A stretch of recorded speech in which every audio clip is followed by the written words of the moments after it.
নমস্কার বন্ধুরা, আমার চ্যানেলে আপনাদের সবাইকে স্বাগত। আজকের মূলত যে বিষয় নিয়ে আলোচনা করব তা হলো এই যে সামনে পয়লা বৈশাখ আসছে, এই পয়লা বৈশাখের দিনে আপনি যদি তুলসী গাছে কিছু জিনিস বাঁধতে পারেন, তাহলে আপনার জীবনে মা লক্ষ্মীর আশীর্বাদ সারা বছর অটুট থাকবে। তাহলে চলুন আজকে জেনে নিন যে এই পয়লা বৈশাখে আপনি তুলসী গাছে কী বাঁধবেন। আমরা সবাই জানি হিন্দু ধর্মে তুলসী গাছ খুবই পবিত্র এবং বিশ্বাস করা হয় তুলসী গাছে মা লক্ষ্মী স্বয়ং বাস করেন।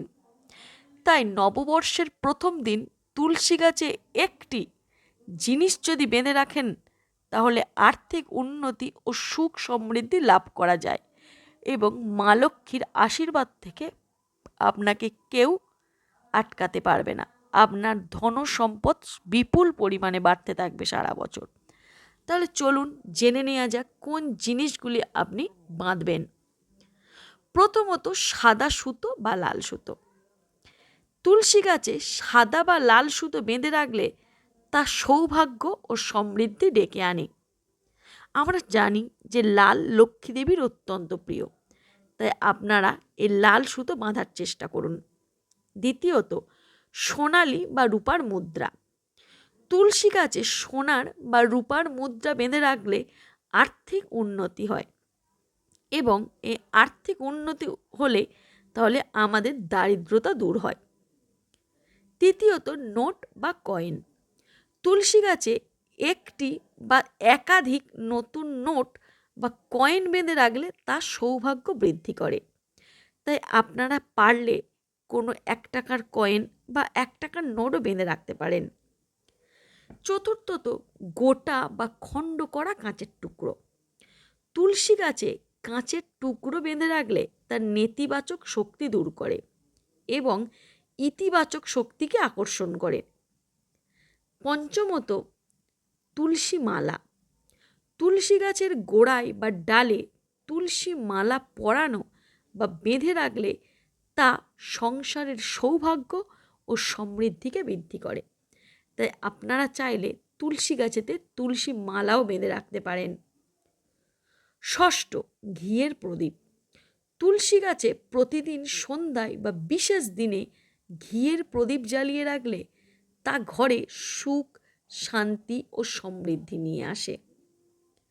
সপ্তমত তুলসী গাছে বাঁধুন একটি কলস। তুলসী গাছকে সবসময় একটি কলসের সাথে বেঁধে রাখতে পারেন।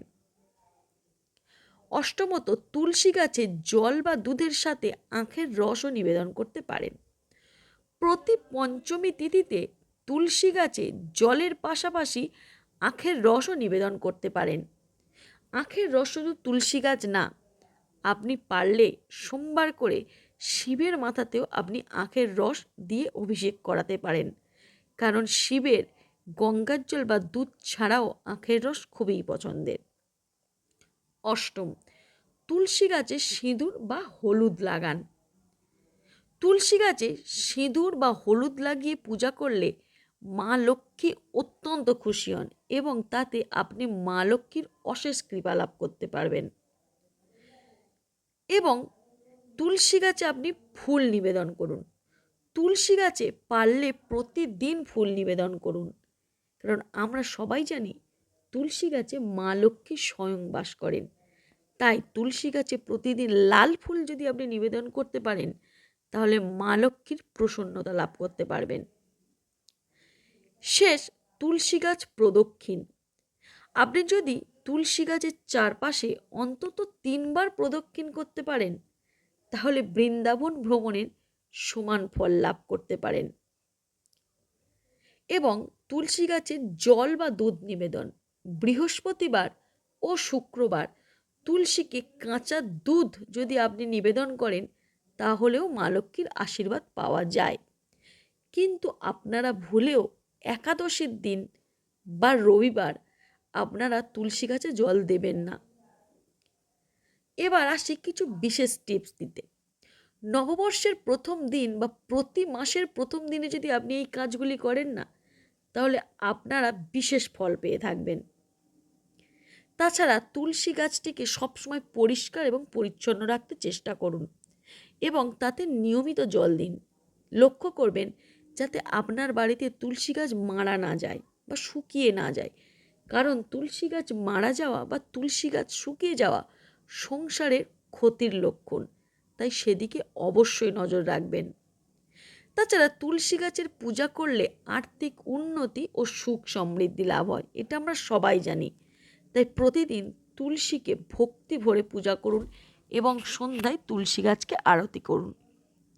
তো বন্ধুরা, আপনারা জানতে পারলেন, আপনারা যদি চান যে আপনাদের সংসারে উন্নতি হোক, তাহলে অবশ্যই পয়লা বৈশাখের দিন যে সকল রেমেডিগুলো বললাম তার মধ্যে অন্তত একটি পারলে চেষ্টা করুন।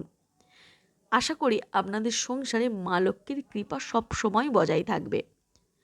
আমার এই ভিডিওটি যদি আপনাদের শুনে একটু উপকৃত হয়ে থাকেন, তাহলে প্লিজ আমার ভিডিওটিতে লাইক করুন, নতুন হলে সাবস্ক্রাইব করুন, আর এরকম আরও ভিডিও চাইলে অবশ্যই কমেন্ট করে জানান।